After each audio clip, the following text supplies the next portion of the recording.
Hello friends, welcome to another blog. तो कैसे हैं आप सभी लोग? होप करती हूँ आप सभी लोग बहुत अच्छे होंगे। मैं भी बहुत अच्छी हूँ। और ये पहले की ब्लॉग है तो मैं आप लोगों के साथ शेयर करने वाली हूँ। हमारे घर में जब पूजा हुई थी, सत्यनारायण भगवान की कथा करवाई थी हमने, क्योंकि हमारा बेटा है जो हॉस्टल में रहता है, वहीं रह के पढ़ता है, तो उसे जाने में 1 दिन या 2 दिन समय था। तो हम लोगों ने फटाफट से जल्दी से प्रोग्राम करके और भगवान का कथा कहवा दिया। और मुझे बिल्कुल भी टाइम नहीं मिला था कि मैं वीडियो को एडिट करके और शेयर करूं। तो अभी मैं इस वीडियो को एडिट की हूं और शेयर कर रही हूं। तो प्लीज़ आप लोग ये ब्लॉग एंजॉय करिए। तो अब आप लोग सुनिए। चलिए 3 बार जल गिरा दीजिए इससे वहाँ ऐसे खाली गोल गोल पर थोड़ा थोड़ा हल्का हल्का। हाँ आचमन्यम समर्पयामि मुक्षुद्धि आचमन्यम जलम समर्पयामि पुनराचमन्यम जलम समर्पयामि। तो सुपारी ले लीजिए, वहाँ रख दीजिए गणेश जी के लगे। मुक्षुद्धि तामूल पत्रम पुंगी फलम। हाँ रखिए वहाँ। चलिए फूल लीजिए, गणेश जी का हाथ जोड़िए। ओम गजानन ओम विघ्नेश्वराय वरदाय सुप्रियाय लंबोदराय सकल जगदिताय नागाननाय श्रुति जगा विभूषिताय गौरी स्तुत गणानाथ नमो नमस्ते। अभिपितार्थ सिद्धार्थम पूजितम सुरेश्वरम सर्वविद्याहरि स्वामी गणाधिपते नमः। एक रुपया और पूजे नमः केतुये नमः। अस्मिन् नवग्रहादि मंडलादि अवाहति सूर्यादि नवग्रहादि देवताय नमः।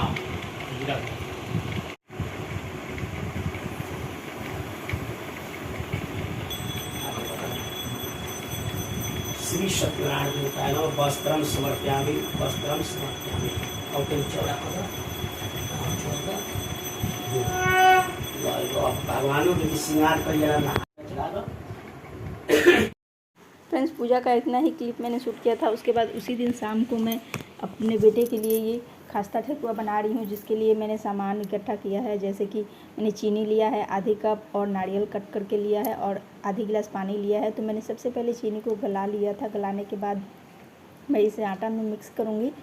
फ्रेंड्स, अगर आप लोगों को इसकी रेसिपी चाहिए तो मैं फुल रेसिपी अपलोड कर दूँगी अपने चैनल पे, लेकिन मैंने अभी पूरा रेसिपी नहीं डाला है, बस थोड़ा थोड़ा क्लिप ही डाला है मैंने।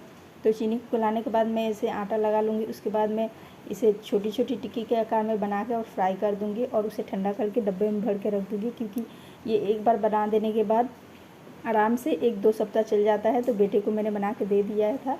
फिर शाम हो गई थी, शाम को ही मैंने बनाया था। रात हो गई, 8 साढ़े 8 बज गया था। खाना मैंने बना लिया था। उसके बाद मैं बेटे के सामान को पैक कर रही हूँ।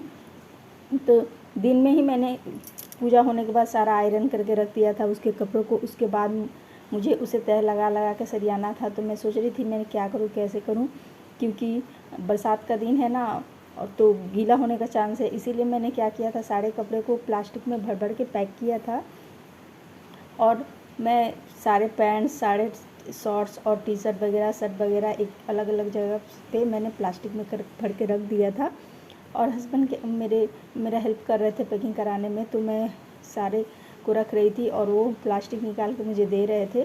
तो सारे को मैंने पहले पैक किया, क्योंकि और मेरा बेटा तो खुद से ये सब कर लेता है, पर मैं कर रही हूँ क्योंकि मुझे अच्छा लगता है ये सब काम करना। उसके कामों को करना बहुत अच्छा लगता है। तो सारे सामान को अच्छी तरह से मैंने प्लास्टिक में डाल के पैक कर दिया है, ताकि उसे ढूंढने में बिल्कुल भी प्रॉब्लम ना हो। पैंट सारे मैंने एक जगह रख दिए हैं, शर्ट्स जितने थे एक जगह रखे हैं, और टी शर्ट एक जगह मैंने रख दिया है।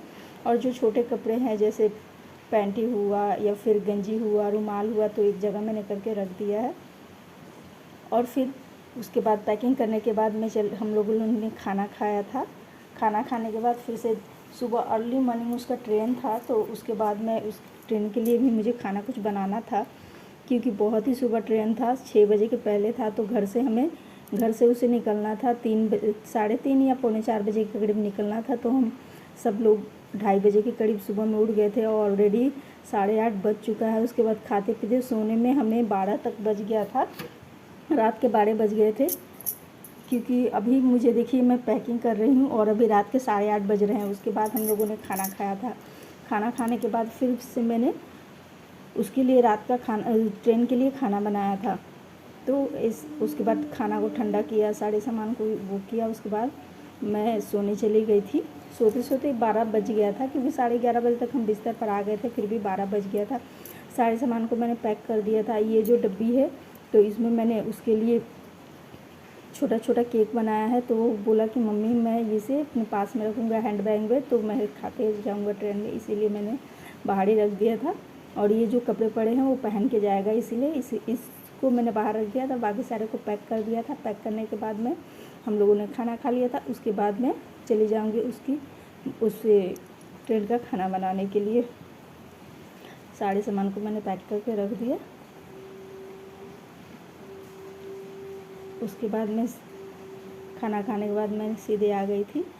तो मैंने सारा खाना खाने के बाद तैयारी कर लिया था। मैं लिट्टी बना रही हूँ, तो मैंने सत्तू का मसाला तैयार कर लिया था। अब मैं कढ़ाई निकाल रही हूँ। आटा भी मैंने लगा के रख लिया था। मैंने सबसे पहले बोला था हस्बैंड से कि पूरी सब्ज़ी बना दूँगी, तो उन्होंने कहा नहीं, पूरी सब्ज़ी निकाल के खाने में उसको परेशानी होगी, प्लेट लगेगा और ये लिट्टी रहेगा तो एक एक करके वो हाथ में खा सकता है। तो मैंने कहा चलो अच्छा है, वो मैं लिट्टी ही बना देती हूँ। फिर मैं उसके लिए लिट्टी बना दी और लिट्टी बना के मैं ठंडा करके रख दी हूँ। और बेटा जा रहा था तो मन भी अंदर से बहुत ही ख़राब था, क्योंकि बच्चा अब जा रहा है तो फिर 3-4 महीना बाद ही आएगा, जब उसकी छुट्टियाँ होंगी। तो अंदर से मन बहुत ही ख़राब था। तो इस वजह से मैं काम कर रही थी, लेकिन मेरा मूड बिल्कुल भी अच्छा नहीं था। तो मैं धीरे धीरे वैसे करके कर रही थी। और बेटे को भी टाइम नहीं था, वो भी अपना कुछ कर रहा था। फिर उनके फ्रेंड लोग भी आए थे, उसे वो मिल रहा था।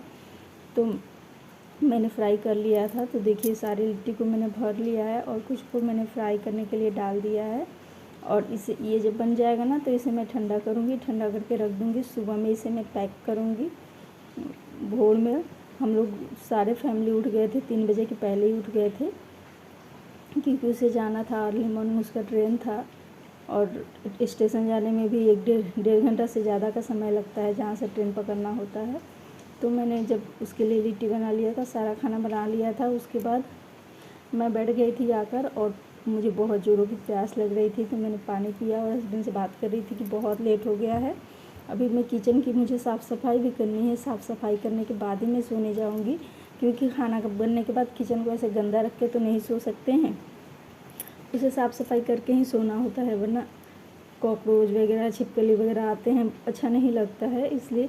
और गंदा किचन तो मुझे बिल्कुल भी अच्छा नहीं लगता है। फिर मैं आ गई थी बाहर, यहाँ पे थोड़ा सा हवा खाया।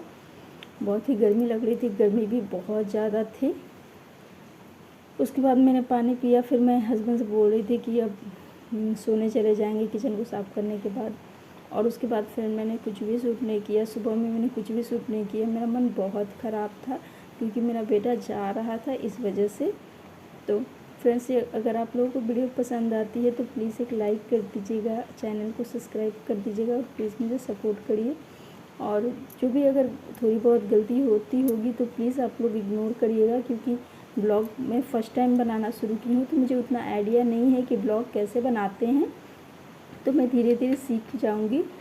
आप लोगों की सपोर्ट की और प्यार की मुझे बहुत ज़रूरत है, तो प्लीज़ आप लोग सपोर्ट करिएगा, चैनल को सब्सक्राइब करिएगा। फिर मैं किचन को साफ़ करके सोने चली गई थी। मिलती हूँ नेक्स्ट वीडियो के साथ।